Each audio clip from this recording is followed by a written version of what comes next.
Happy Saturday. Let's talk about building up an emergency, or if you rather call it a savings fund. Let's talk about it specifically back in a minute.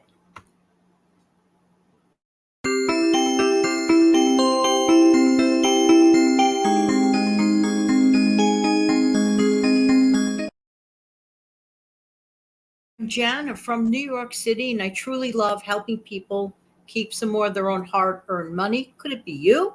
How you doing today? Hope that this video finds everybody doing well. It has been really warm out there. Oh my word.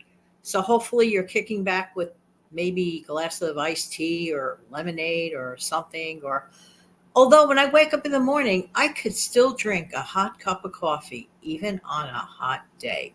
Go figure. Habit, just a habit. Hope you're doing well. Let's get right into it. There are a couple of things that we could do to build up our emergency savings. Hey, look at that. I put the two together. There you go. And effectively, emergency funds are basically your what you need for your bills, to pay your bills every single month within that emergency. So I have a little bit of a banner here. Let's see if it works. First thing we should do is, ta-da, let's see if it works. List your monthly income, just like that. A little bit of magic there. List your monthly income. How much are you bringing in? Do you have multiple streams of income? What are they? Are you aware of them? It's amazing that I know that sounds silly, but yeah, truly. So list your monthly income. That's really important. Next, let's see if the magic happens again. Hang on. Ta-da! List your monthly expenses, or like I call it, your outgo, which sounds kind of weird, but list your monthly expenses. So you're listing your monthly income, and then you're listing your monthly expenses. Okay, now I didn't add this to the magical list here, but what do you come out with after you do that? Are you ahead or are you in the negatives? If you're in the negatives, you got to work on that. Okay, you got to work on cutting back or bringing in more money. Next, you're going to do this. You're going to figure out the desired emergency fund. Once you figure it out, and you have to be totally honest with yourself as to what your monthly expenses are and what your monthly income is and what you really need to get through the month, not just bare bones survival, but add a little bit of a budget buffer in between all of that. I think that would help. Even $100 more is very helpful.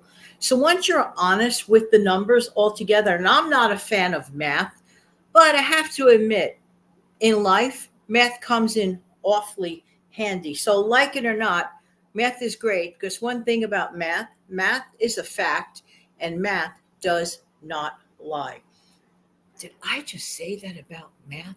Yes, I did. All right. So here's what you're going to do. To start small, concern yourself with figuring out how to obtain at least 1 month's worth of your emergency fund. Only you can determine that number.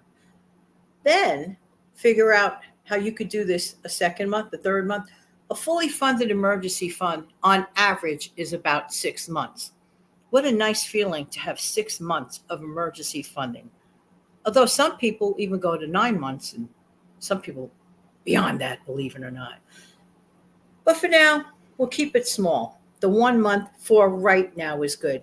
But Janet, how can you get to even begin the 1 month? I get it. Some people don't know where to begin.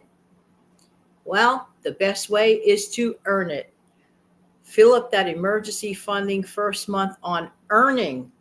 Earn that number and cut back. You could do and or. For example, if you figured it, let's just suppose that you want or need for 1 month's emergency funding, $2,500. And I'm just saying this as a number. Well, if you could figure out a way to cut back on half of that and earn the other half, or just earn that income. Thankfully, these days, there are so many side hustles and side gigs, and you could begin them when you want, work flexibly, and stop them when you want to stop them. So I say, why not? So check into that. So you could earn some and you could cut back. And then little by little, you'll just do that again.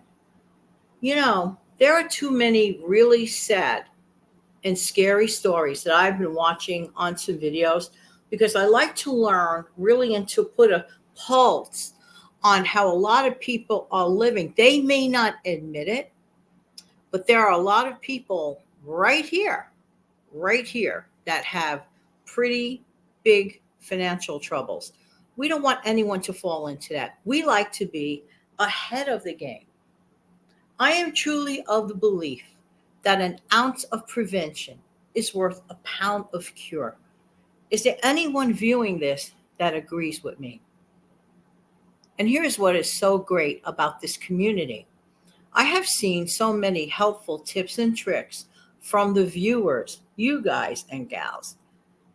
Put down in the comment section below a really great thing that you do to save money that might encourage someone else. I think a lot of people out there in earnest really want to save, but for some reason lack a little bit of confidence. Look at yourself in the mirror and say, hey, I can do this. Forget about the naysayers and don't think that other people might be better than you because maybe they save sooner than you. Everyone has to start when they start. And when do people start? At the beginning. So why should you hammer yourself for that? It starts off very easily too, even at the grocery store level. It starts off, the grocery store is a great place to start. Why? Because you have so much flexibility in the discretionary expenses, the things that you could, well, have more flexibility with. For example, do you have to have an expensive type of fruit that's out of season? It starts by making wise but simple choices, just being a little more mindful and just creating a strategy. I really don't think that that is so hard. I really don't. Now, what I'm looking for here is something that I do believe is a very relaxing thing to do on a hot day. Go to the beach? Hang on. Of course, the phone's ringing. Hang on.